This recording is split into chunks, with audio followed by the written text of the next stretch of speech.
ம்?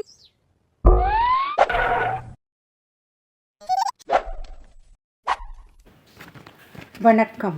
வசியின் வாசிப்புகளில் கம்பராமாயணம், கிஷ்கிந்தா காண்டம், தாரை புலம்புரு படலம்.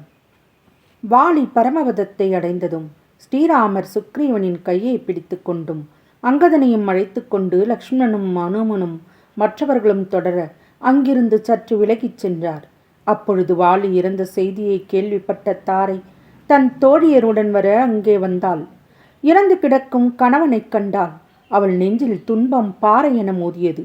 அவள் அலைகடல் துரும்பானாள். கண்களில் இருந்து கண்ணீர் வெள்ளம் புரள தாரை வாலியின் மேல் விழுந்தாள், புரண்டாள், அழுதாள், அரற்றினாள். வாலியின் மார்பின் வழியாக பெரிய இரத்த வெள்ளத்தில் அவள் மேனி நீராடியது.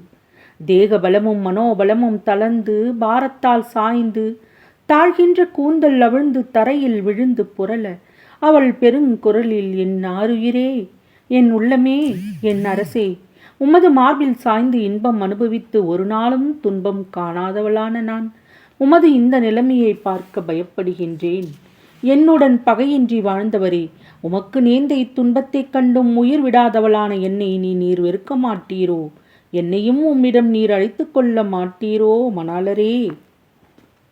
இனி நான் எப்பொழுது உம்மை காண்பேனோ? நீர் சென்று உமது மார்பினால் தாக்கினால் மாமேருவும் பொடி பொடியாய் ஆகிவிடுமே.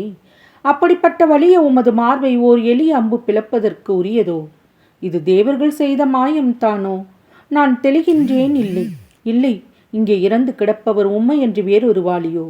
மகனே அங்கதா, உனது தந்தையாருக்கு பெருமையுடைய தம்பியாக வாழ்ந்திருந்து பின்பு அவரோடு பகை கொண்ட சுக்ரீவனால் நமது செல்வ வாழ்க்கை எல்லாம் தகுதி கெட்டு அழிந்தனவே.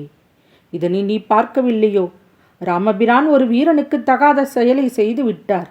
தர்ம மார்க்கத்தில் செல்லும் பெரியோர்களுக்கெல்லாம் அவர் செய்யும் செயலை அவர்களின் பெருமையை அறிவதற்குண்டான உரைக்கல்லாகும் என்னும் வார்த்தை நடத்தையில் வராத வெறும் கட்டுப்பாடு வார்த்தை தானோ என்றெல்லாம் புலம்பி கடைசியில் மூர்ச்சித்தாள்.